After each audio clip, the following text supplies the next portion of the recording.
In this movie, I just want to show some selection techniques that you can use with the fillet tool. We'll start out with some pre-selection methods. One thing you can do is right-click on an edge and select loop. This will give you the option of which loop to take, so it'll highlight the loop and the arrow will help you change sides.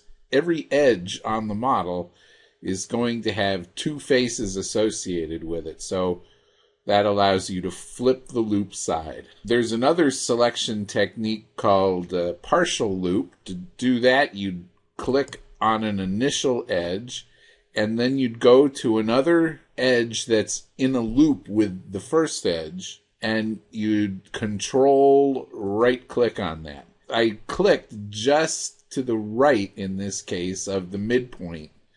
And so when I say select partial loop, Solidworks is going to go in that direction around the loop. And notice that it's selected everything around this way, didn't pick up this edge. Now let's go the other way.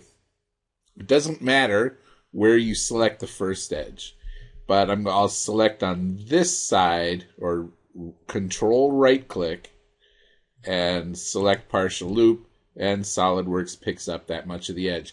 Now, if it's only 3 edges like this, it's not a very big deal, but on some models, you're going to have a lot of edges, or you might have some short edges in there and some tangent and non-tangent edges, and those things can all complicate the situation a lot. Let's put a fillet in here, and now we can use another selection technique, select tangency. And SolidWorks will automatically select all of those tangent edges. And of course, if you had more than just 3 tangent edges, it would select the whole train of tangency. You can also window select. It's just getting edges here. It's not getting faces. If you start up the fillet command, so you see it's just picked up the edges.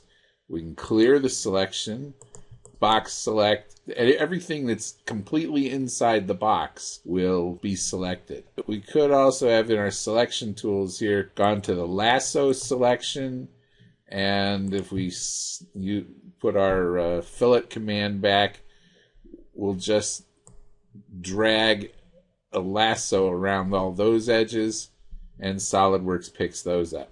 So the box gets you a rectangular area where you drag the diagonal, and the lasso allows you to get a freehand area, and it picks up everything inside. So those are a couple of cool tips, I think. Also, down here at the bottom, we have our fillet options. Select through faces, so we could select an edge that's invisible at this point, or hidden edge. And that, of course, as I say in the text, goes against the setting that's at Tools Options Selection, allow selection in HLR and shaded modes. Notice this is turned off, but in the fillet command, the option is turned on, and that overrides the Tools Options setting. There's another interesting option that you might find in here, and that is called Save Selection. What this is for, or what I've used it for, is if I was trying to make a feature that keeps failing as I make it, and I have to make adjustments and then try the feature again, I will create a selection set and then save that selection. Or if I have to do any sort of function over and over again, it's a good idea to save a selection set.